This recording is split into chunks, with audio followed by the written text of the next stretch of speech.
This is the Stereosis. Why did you leave and when did you decide to leave to UK? Well, everybody knows the situation of things in Nigeria, basically in Africa. It's in Africa then, basically in Nigeria. Prior to my leaving, I initially practiced working for people. After a period of time, I was able to gather some money, then try starting up my own. But the unstable economic situation in Nigeria decided to take a toll on the business. And it didn't survive over a particular period of time due to several factors, which the general national economic factor wouldn't be an exception. So it's a major contributant of things. Okay, that's why you left. So, and after that, the business didn't work. And then there have been, it became obvious that there were exodus of people. Okay. And prior to then, some of my friends have migrated then, and they decided to start getting back to me and were like, guy, what are you still doing over there? No, I think considering the situation of things, the best thing as a young guy is trying to explore things in a different, presumed sane environment. And I have to inquire what is needed, the processes that are involved.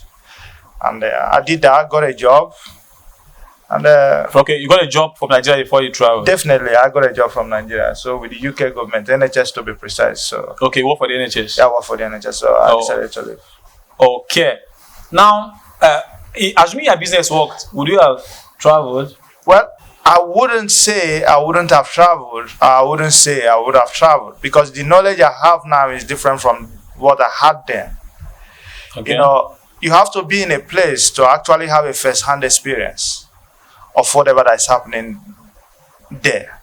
So if my business was working, I'm probably doing relatively well, and I have the knowledge I probably have now, maybe probably I would have tried, trying to pull it and scale it back home. So probably because of the knowledge I currently have. So in a way, but as we all know, there's the advantages and there are some disadvantages of things. So these advantages and disadvantages. Nigeria has its own advantage. UK has its own advantage. Nigeria has its own disadvantage while UK has basically most Western countries with the exception of US. Why I say US is that US is a capitalist nation. From what I've read, I've never been to US. But at least from what is known, based on several statistics and several literature, I can say that US is more like a civilized Nigeria. Okay, US is civilized Nigeria. It's a civilized Nigeria. That's a very striking statement. US is civilized Nigeria. So why I said use that term is that it also depends on individual objectives. So if you're somebody who is entrepreneurial, Nigeria is a good place. You understand? The West is very, very difficult to break into their entrepreneurial space. Relatively 80 something or above 80 to 85% of the people are corporately inclined. Everybody is working for somebody. And the system is structured in such a way. And the truth is that it's extremely very difficult to break out of that system. So if you're somebody who looks beyond the scope of the immediate, who looks beyond the scope of just going to work 9 to 5 and coming back, I believe that Nigeria have a viable space. But you wouldn't also take out the disadvantages of the several policies our leaders have developed and implemented, which have hampered small and medium enterprises. In short, currently, I think is biting even the bourgeois we have in the nations. Yes. The big shots. Yeah. So you wouldn't take that out. So I usually tell people that if we can have 30% of what the West have, more than 80% of those outside will definitely be back. And that's just the simple truth.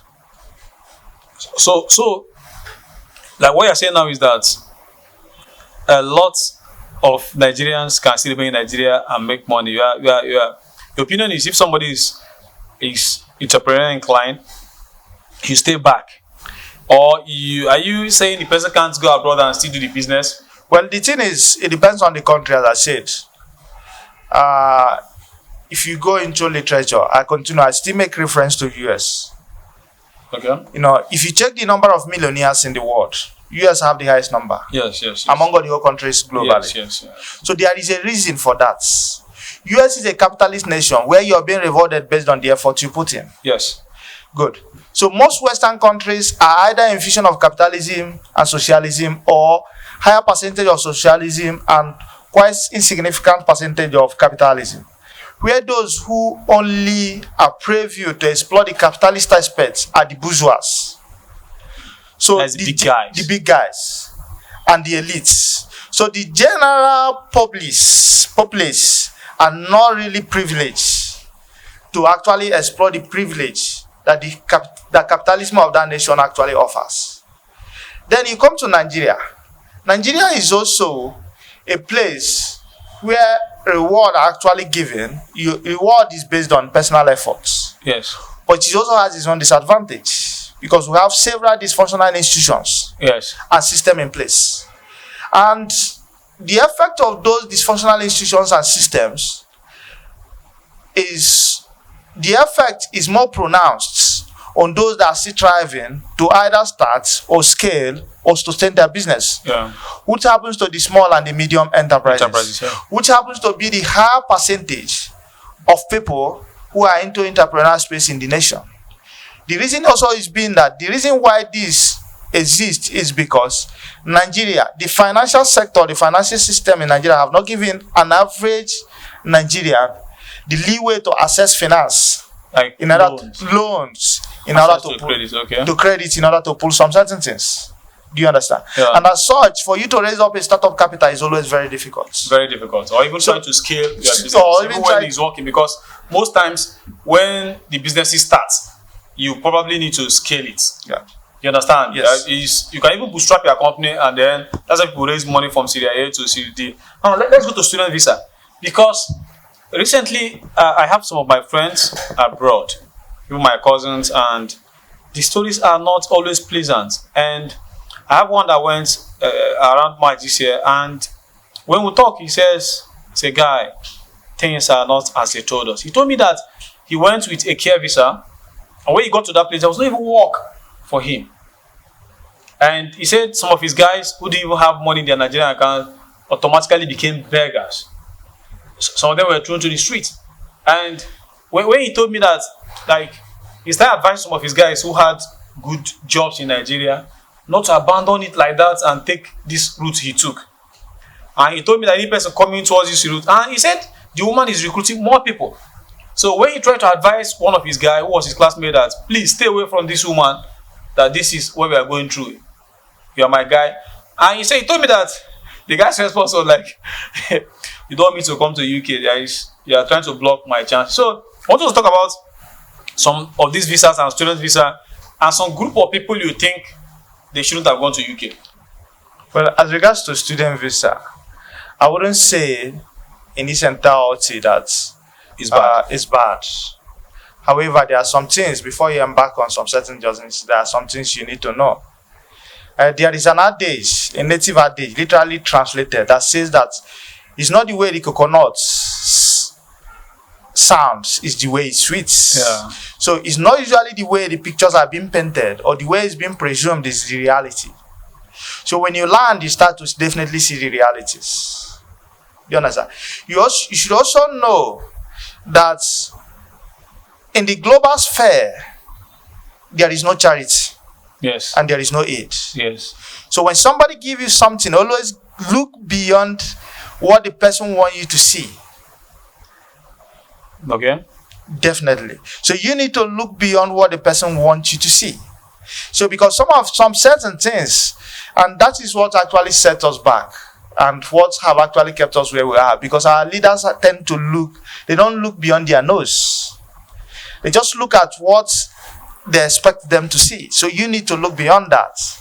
So vis-a-vis, when you bring this to this student visa, the truth is that some institutions in the Western nations wouldn't be able to thrive without the money that these students actually give them. The operating system of these institutions is entirely different from Africa, where institutions are being superheaded and being sponsored and powered by the government. Okay.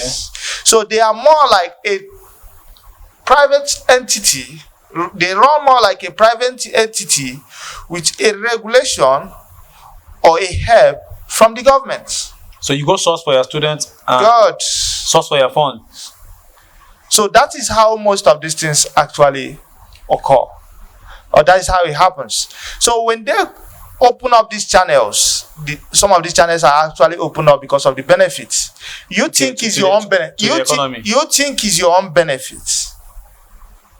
But the truth is, as I say, you need to always look beyond an aid, a presumed aid is. So why I said it's not entirely bad. It's not entirely bad because most people that are actually living are either living with the notion that they want to acquire more knowledge, or they're actually living because where they are is actually unfavorable. Unfavorable, yeah. So if where they were was unfavorable, were favorable to them, they probably would have not left. Yes. Do you understand? Yeah. So it's because of the economic downturn back home is actually what is pushing them outside Nigeria actually to live. to see greener pastures. Good. But the reality needs to be actually be set. And one why I say the reality needs to be set is that you need to understand. Okay, that's the agreement with them. That's the agreement. That is what it means. You are going with student visa. And So you must school. Good. So it's school. Literally is school. So even the presumed 20 hours they are just giving you is just a leverage to probably experience the labor market. So that possibly when you leave and you want to stay back, it wouldn't be a new stuff for you to actually get acquainted with the labor market because you have had the experience of 20 hours per week. Okay. But is it really the notion of those that actually live in? Do they have the mindset or understand that it's only these 20 hours that technically you are allowed to actually use? It's because most people actually pay half or half of the money or quite insignificant amount of the money with hope, thinking that when you walk there, they will be able to survive when they get there. But it's not usually that way. The system is an enclosed system. It doesn't allow you such. But sometimes you see some people are spending close to 18 million naira. So when you look at it, then you also ask yourself, is the money being spent worth it? It's a two-way thing. Why I say it's also a two-way thing, that due to the non-functionality of our institution, you can still keep that money and inject it in business. And just a policy, somebody just wake up and just implement without consideration of existing facilities on ground, you tend to lose the whole money. Can just disseminate all money. Even the whole 20 million can just go down the person will just, and the truth is that people tend to look for places where there are securities. Yeah, securities. So what do? They tend to take the presumed safer routes. And the presumed safer route is to use the student visa, pay the money, and probably post that, then they will have their post-graduation visa and tend to work and see what the system gives them. But the truth is that if Nigeria was relatively good, most people will not go. I'm talking of relatively. I'm not talking of being 100%. I'm talking of if the nation are able to give us just security, good roads, and electricity. The rest of the things will be fixed by the citizens. But that's not coming anytime soon, and more people will go after this election. A lot of young people will still migrate to. The reason, another thing also that people need to understand. Okay. The reality is, let me give you an instance. You're a man and you have 4 kids. Okay. And you have a wife, and probably your wife tends to take a student visa and go out, and you tend to move your kids and you as a dependent and travel. The truth is that you're going to find it quite very difficult to survive. Why do you find it so difficult? You as a man, probably for you to have 3 to 4 kids, you should be in your late 40s, between early 40s to late 40s and above. Yeah. One, strength-wise, if nature is so fair to you, your strength may be intact. But at that stage, physiologically, there is already a decline in your normal body physiology and strength. Yeah. So you probably wouldn't work as somebody who is in his or her 20s. 20s, yeah. Late 20s, early 20s. Late 20s and 20s and early 30s. Early 30s, yeah. So that means the work you will be able to put in will be less. And that means the money you'll be able to make will be less. And mind you, as you are moving your family, your wife and your kids, as your wife is moving you and the kids are going over there, you wouldn't stay in a normal house as a single guy. A single guy probably live in a shared apartment. And if he or she has money, you probably live in an suit. Work his ass out 24 hours, almost 7 days in a week, if there is space for that, and make more money and save more. That's for young guys. For young guys. For a single guy, let me use that term. But when you are in this category, you tend to discover that because unlike Nigeria, where you can tell your neighbor, can look over my kid, I'm coming. Abroad, it's not usually like that. Everybody is self-centric. It's individualistic. Lives are being lived on individualistic basis. Not a communal-based life. It's not a communal-based life. And as such, and social service, there's a check in place, like social service, that makes sure that don't overburden the.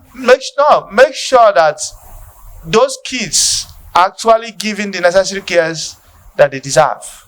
So that means at any particular point in time, one of the adults needs to be available with the kids. You can't just leave a 5-year-old child and say, I'm coming back to work, this is food to eat, even when you know the person can actually So take does it care mean of you have to get somebody to stay with them?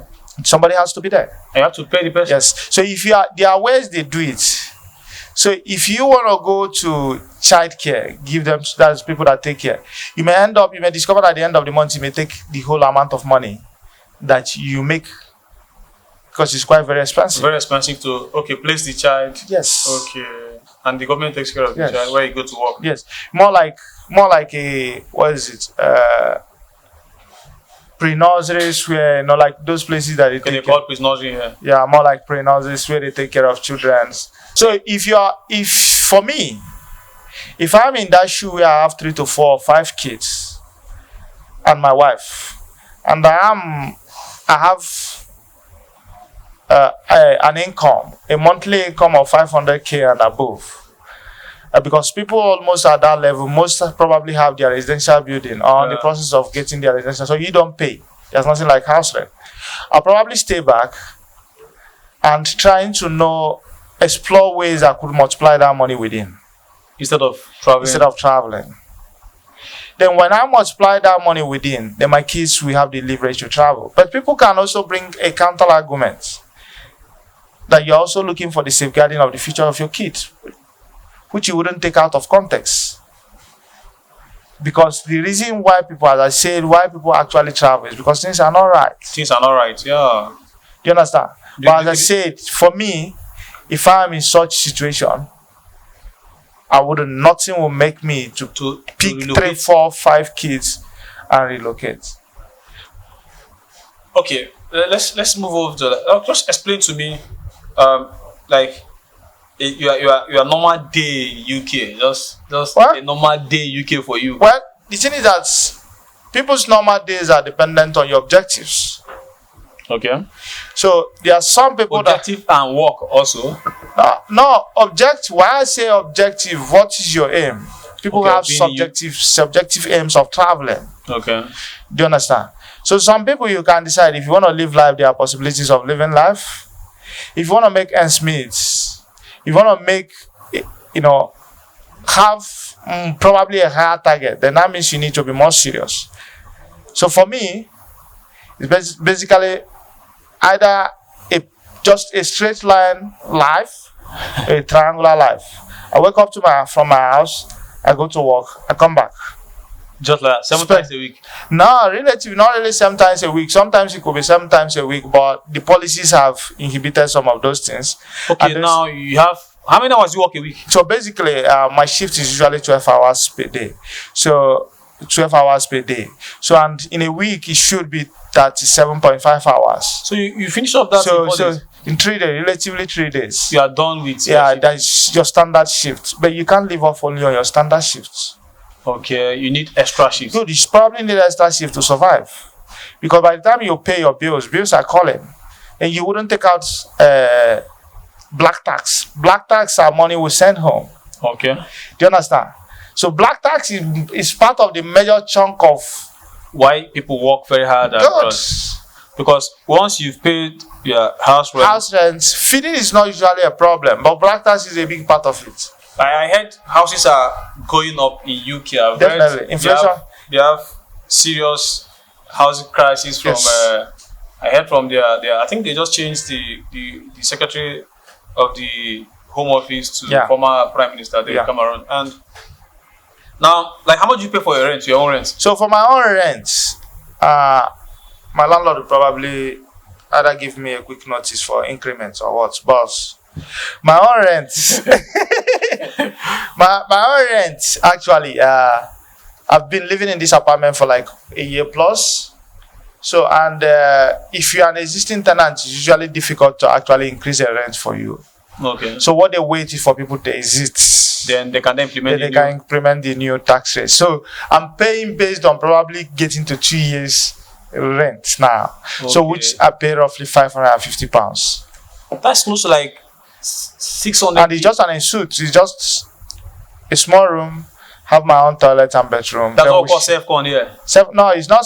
Is it really self-con? Because I don't have my own personal kitchen. We share kitchen. And you pay close to 600,000 for that, or more than 600k. Yeah, with current exchange rates. With current exchange rates every month. Yeah. So, because I'm moving to earning now, because most average Nigerians think that any person abroad is just living large. They wake up, they pick up money, and and life is easier. Meanwhile, when you interact with most people who are abroad, they tell you that if you had money, we will all move back to Nigeria. That especially when they come back, they're always very happy. Yeah. The freedom, and sometimes you see old people who have made a lot of money, they just come out to Nigeria and they are very, very happy. When you talk about going back abroad, they will say, no, we are here. Most of these politicians in the early stage lived abroad. Like even Obi, so they lived in UK, they had no business going back there, returned the indefinite state they gave him, and he's okay with Nigeria. So now let's go to the earning. Like an average guy in UK, an average guy working a normal, let me say, NHIS or the care job, how much? Well, the thing is, it's a socialist nation. So partly, you know what? Partly socialist. As a matter of fact, I can tell you, I don't really know UK governments. When I come to you, don't use this against me, actually. So, but the truth is that it's a socialist nation. Understand? Let's say roughly like 80% socialist and probably 30% or less than 30% capitalist. The conservative guys are trying to open it up. Do you understand? It was one of them that took away most of their prime ministers, and they've been fighting very hard to open up the businesses, and most of these policies that inhibit guys from going to business. I think I've heard the head of independence guy, Neil Farage, talking about it severally. Like, so it's something that from what it should, it's actually what it should be. So why I said it's being a socialist nation, everybody, irrespective of whatever title you think you have, are made. Everybody is actually made so that in such a way so that the differences in earning are not much. To the extent that a cleaner can actually, when putting a significant number of hours, can earn more than you who think you're a professional. What advice do you have for people who are migrating to UK, especially those who have something doing here? Because I asked the question because I have somebody who told me that he had an importer in his classmates who was into computer services in Lagos, and he saw him in UK. So he was confused where he saw him. The guy was jobless, but was married to a dentist. So I think he went as a dependent from the website. So when he called me, he said he could not believe his eye. This is a CEO, was doing well at Computer Village, and now very jobless. UK applying for work up and down. And those kind of scenarios, I want you to talk to. What are your advice for people who are migrated? Are there people you think they shouldn't migrate? Are there people who think they should be able to think about selling their property, closing down their business that generates a lot of money? Some guys, you find somebody who imports charger and all those kind of things. A big guy has a lot of people working for him, and then he closed down everything, went to UK, and he's jobless. Well, the Guardians or the indices that will determine the decision you take is dependent on your reason for migrating. If your reason for migrating is to make money, and you have a source of income that is giving you money here, instead of letting everything go in order to travel to a foreign nation, to just go and do 9 to 5 and earn money, I'll tell you it's not really worth it. If you have something that is giving you a significant amount of money here. I once met a branch bank manager that was doing relatively significantly very well, who was a porter. I'm not saying that a porter is not a noble job, but the thing is that he was bitterly complaining because that was not the concept he was sold. So when he came in, he found it very difficult to get a job in the line of profession on ground. The reality on ground is that things are not entirely the way they are painted. There is no system that doesn't have its own defects. Yeah. Do you understand? And you also know that if your level of reasoning and level of problem solving is quite below standard back in Africa, you wouldn't say that due to the Western nation have relatively stable system, that the system will hand you things at a platter of goods. So whatever you achieve is actually dependent on what you make out of the system. So your natural intelligence and wisdom, ability to find an opportunity and exploit it, actually plays a part in every section. So, and the terrain of survival of any system is entirely different. So your ability to understand that terrain is what distinguishes you from the general public. So that is what my advice is. My advice is that you need to look at the system, the reality on ground. You need to really get a first-hand information of what the reality on ground based on the peculiarity of your situation. When I say peculiarity of the situation, is that some people are migrating because they have already gotten a job from here. Some people are going because their wife is probably a student. Some people are good. Some people are going because they are following the trend of the Jabba syndrome. So you need to look at the peculiarity of the situation you find yourself and the reality on ground based on that peculiarity, and know if it's something that is aligned with your aims and objectives. And if it is not, I don't really see there's any reason why you already have a life and a platform that you should build on, and you let go just because other people are traveling abroad. Just because you are following a trend. Especially these guys who are doing fantastic. Some of them are good CEO employing. Yes. Some pharmacy employing up to 10, 7 people. So the guy closes it down. He decided to close it without knowing what he will meet up. What you are going to meet over there. And you are just building based on fallacies. Let me use that term. Or what he sees for. What you see is people tell you. The truth is that there are quite very few people that will tell you the reality on ground. And those that tells the reality on ground are not being taken serious. They feel they are hiding something. They are hiding something. They don't want you to travel abroad. Most people who are actually there are actually stuck because they have nothing to come back for. Or probably because they look at the system and the system is getting worse back home. You understand? In its entirety, I always tell people, I'm of the opinion that there is no place like home. So when you have the privilege to make our nation better in your individual space, wherever you exist, try to create your own inputs. Try to strive to make sure that in that little space you have, your action counts to bring in the change that you desire. Because even where you are, how serious and how you are being considered is dependent on how your native nation is being considered at the global level. So if your nation is being taken as a caricature, irrespective of whom you are, whatever you think you're going to be, in one way or the other, a time shall come where they will tell you that your placenta is not actually of the indigenous of where you reside. Rather, it's of the indigenous of where you initially originated.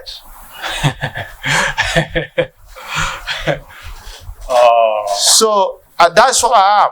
In as much as wherever you reside, contribute to the nation. Be the best citizen of that nation. But if you have the privilege to make a change wherever you come from, I'm of the optimist opinion endeavor to contribute your quota to make your native nation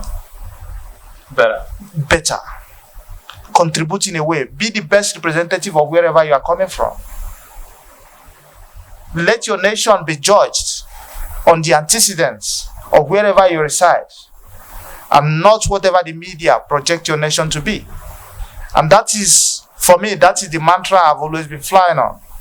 Wherever I am, irrespective of whatever challenges I think I encounter. I'm not saying I don't really have a fault, but I try as much as possible on a daily basis to improve on my deficiencies to become the better part of myself, in order to improve on the system, for the system to actually see my nation based on the outputs I actually give to them. Okay. Based on the way I actually portray myself. Because my competence. I'm a product of wherever I'm coming from. And I represent Nigeria full-fledged and blooded anywhere I am. And I'm proud to be called a Nigerian.